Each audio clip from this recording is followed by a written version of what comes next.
Hi, this is Greg Kilstrom. Welcome to Season 3 of the Agile World, where we discuss customer and employee experience, organizational and workforce transformation, and how business can adapt and continually improve in an agile age. The Agile World podcast is brought to you by TEKsystems, an industry leader in full-stack technology services, talent services, and real-world application. For more information, go to teksystems.com. To read more about the topics discussed in this show, you can go to my website at theagile.world and read my latest articles, or get a copy of my latest book, The Agile Workforce, now available on Amazon and other retailers. My name is Greg Kilstrom, and I'm the host of the Agile World podcast. Today we're going to talk about pivoting into a better outcome and what to do and not to do when faced with the opportunity to change directions. To help me discuss this topic, I'd like to welcome Tony Guarnaccia, founder, Results Trained. First, why don't you tell me a little bit about what you do at Results Trained? Yeah, sure. Happy to. And thanks for having me on the show. So what we do is we help businesses dramatically increase their revenue by making them more profitable. And we do that by putting them through the system we create called the results loop. Great. Well, let's talk a little bit about your history and how you were able to pivot into better opportunities by making the right choice at the right time. You started a marketing agency, something I'm very familiar with as well, and saw a need to make a change. So talk a little bit about that. What prompted you to consider the future direction of where you were headed? Yeah, that's a great question. So I've had an agency called Big Fish Results for 8 years or so. It's been a good run, but I really saw that agencies don't really have much of a future because you don't have to look too far to understand that software is eating, traditional businesses. I think, having friends that are venture capitalists and just speaking with a lot of people in the industry, just the valuations of agencies have declined. You can't, it's not really a sellable asset. And if you're, in business, unfortunately, a lot of small businesses don't think this way, but you really have to think about the end goal, like where you want to be at the end. You don't want to get to your retirement years and realize that you have a worthless business. And unfortunately, I find a lot of agencies going in that direction. So I wanted to, move in a different direction and move more towards the software and also towards training. Gotcha. And just out of curiosity, I mean, so I had a marketing agency. I ran it for about 14 years and sold it. And so, there were plenty of reasons for doing that, but just curious if, was part of it also not only the business component, but were you personally ready for a different challenge, or, was any of that a cause of it as well? Absolutely. Yeah. I think, it's easy to get burnt out in an agency. Unfortunately, a lot of clients see you as not on their team, but it's a weird dynamic. Yeah. But sometimes they think you're the enemy. And so what I wanted to do was do something that's more aligned with my clients and their interests and whoever I serve, which, I think software and training is definitely more able to do that. And also, and so many things are changing nowadays, obviously. But there was also a big shift I noticed over the past few years with more and more businesses, especially large ones, bringing those capabilities in-house.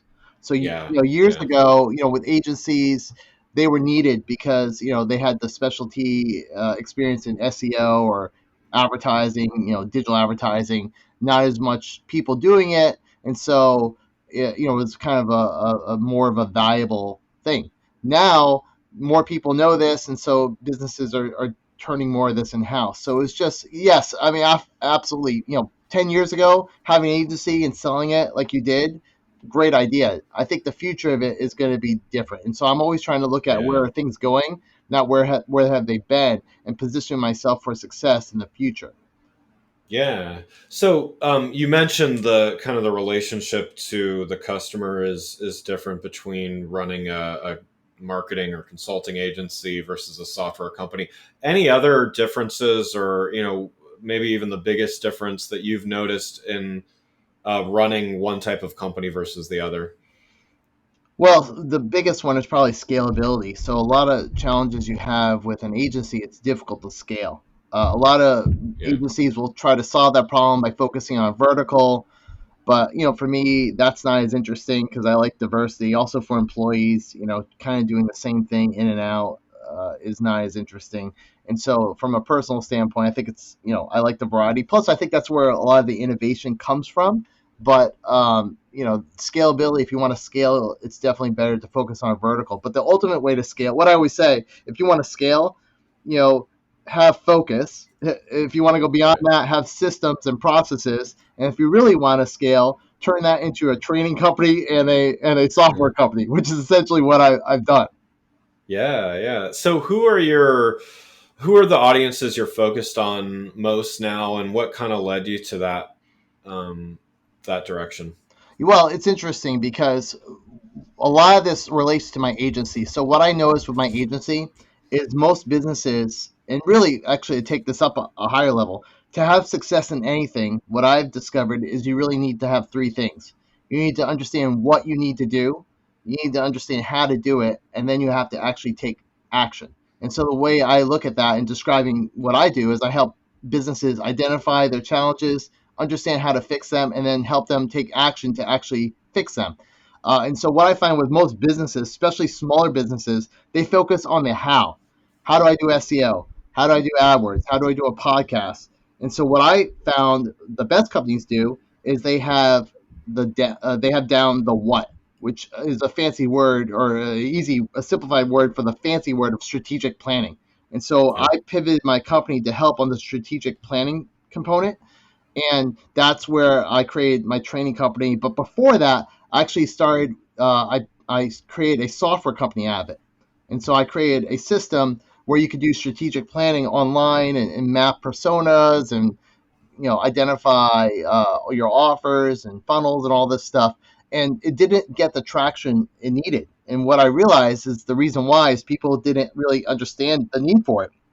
And so that's where I started my other company called Results Training to actually teach the people the framework and why it's important first, and then kind of the secondary component is now the software.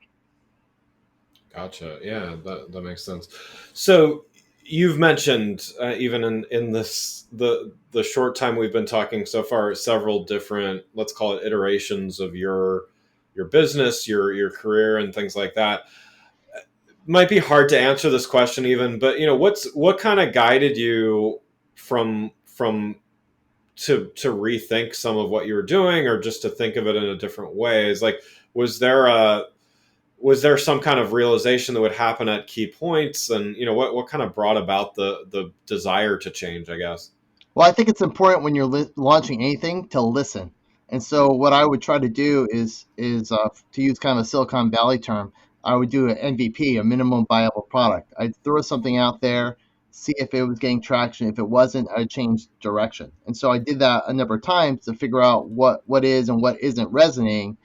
Because I might be able to solve a problem, but if people can't understand their need, it's not going to go anywhere. So you have to go through multiple iterations in anything you do to really kind of find the formula that gets the traction that will enable you to really grow.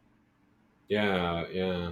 No, that makes sense, and we certainly hear. I think the stories that we hear about success with pivoting are certainly the notable standouts of, well, they used to do this and then they made this pivot and now they're a household name and stuff. But a lot of times pivoting can lead to what I kind of refer to as like a death spiral of sorts, where a company keeps trying to find a fit. They don't find it. They keep moving. And I mean, early on in my career, living through the original internet boom, there were a number of companies that just kind of fit that map, as well as plenty of companies today. What advice would you give for someone that is trying to determine, is pivoting one direction or the other the right approach, or like, is that even the right way of thinking? Does that make sense? Yeah, well, I think one of the things I talk about all the time is resilience and the ability to stay and and kind of adapt. I think just as important is the opposite of that is knowing when to quit. And so if you're not getting traction, so how do you define that? Well, there's been a lot written about this, but essentially you want to have product market fit. You want to have a product that's solving the need for a market that's very clear. And so from a software perspective, they call that the wow moment. And so if you're building something someone has to be able to understand it quickly and realize the value very quickly. And so the quicker you can do that, the more likely you're going to have success. If you're not getting that, then you really have to go in a different direction. And ultimately, if you can't find that, you have to go in a completely different direction, do something completely different. Yeah, yeah. That's so have you had any times where you made the wrong pivot and then you had to quickly, course correct, or how have you dealt with that um in your, in your career? Absolutely, yeah. I've had more failures than successes, unfortunately, in many Yeah. different ways. But I think that's how you learn and how you go out there. And so, my agency had a decent level of success. It wasn't really what I wanted to do, but so that's why I started the software company. That software company didn't get the traction as I mentioned, so then I pivoted that into a training company. But then, oddly enough, as I started doing more, one of my initiatives for this year was to do more promotion for myself as my own personal brand. And what's interesting is I realized that podcasts were a great way to do that. And so I actually reinvented my software company that I had a couple, 3, 4 years ago for planning and adapt it for podcasting. And so that is starting to get a lot of traction. It's like, you're starting to hit something when people ask for it, when you just kind of give an elevator pitch and they're already Yeah. interested. And so Yeah. I'm starting to get a lot more of that. And really all it is the software I created 4 or 5 years ago. It's just for a specific vertical, and that's what I learned in that process is sometimes you have to narrow down the audience very specifically so it's a little bit clearer so people get it, because I had too much functionality in terms of that last, the software, the planning software I had, the strategic planning software. I had too much and people couldn't get it because it was overwhelming. So what I did is I literally just stripped it down to its bare essence and branded it for a specific niche, in this case, live streams, podcasts, things like that, and it's already getting tremendous traction. That's great. Yeah, that's a great thing to hear.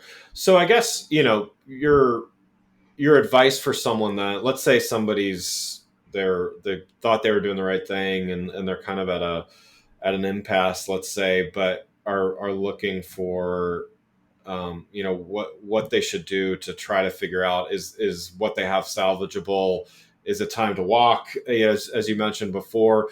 What would your first advice for them to do, like any questions they should ask themselves, any, what would you recommend? Well, the first thing you want to think about is what is your runway. So, in terms of financing this, do you have the revenues that will last you through the time it takes to iterate and figure out if you're actually going to have success? And so, I would start there and say, look, am I actually going to be able to see my idea through fruition? So, if this idea is going to cost me, $30,000, and I make 10,000 a month, but it's going to take 6 months to build it, then you got a problem. And so Yeah. you want to kind of look at your numbers very realistically and say, is this something possible to do? And if it isn't, what alternatives do I have? Can I get investment? That's a long way to go. Can I do freelance? Can I get revenue from another source? Like really going through the process. But I would start with your cash flow, because if you don't have the cash coming in, you're not going to be able to sustain. And so the question is, can I get market adoption before I run out of that money? Which, from an investor standpoint, they talk about runway, which is, something someone can Google Yeah. and learn plenty about that. Yeah. Yeah. Gotcha. Great. Well, one last question. Let's go back to the marketing agency world for a second, because again, it's something I, even though I'm not involved in it directly myself either, I think about it a bit. So I agree with what you said earlier, as far as I think the marketing agency world is changing dramatically, and I think they're going to look, the ones that are still existing, let's say similar enough to the ones of today, they're still going to look different 5 years from today. What do you see as what does a successful marketing agency look like in 5 years? It's, again, there's going to be more automation. There's going to be more in-house people that are taking some of those positions, but they'll still exist to some extent. Like what's the best approach a marketing agency could take to be, let's call it, future proof? Yeah, so aside from what we talked about before, having systems and processes and software if possible so they can scale, I think Yeah. the best way to adapt would be to own a niche, something very narrow. Or the other option would be, which is harder to do, is to be more full stack. So full stack marketers are valuable because they kind of understand the whole process. They understand every part. That I Yeah. think is going to be very valuable. The problem is that's hard to do because to hire people like that, it's very difficult to have someone that knows everything. Kind of Right. personally, where I moved my skill set and my agency was more towards conversion optimization because there's so many components to that in persuasion and in so what I would be looking at if I was to reinvent my agency and stick with that, I would say, okay, what is something that can't be automated and what's something that's kind of foundational? And to Yeah. me, persuasion, psychology, those kind of the things are very foundational, and it's not going to change with technology. And I think the need to optimize things like through conversion optimization is a whole discipline now that a lot of people don't know.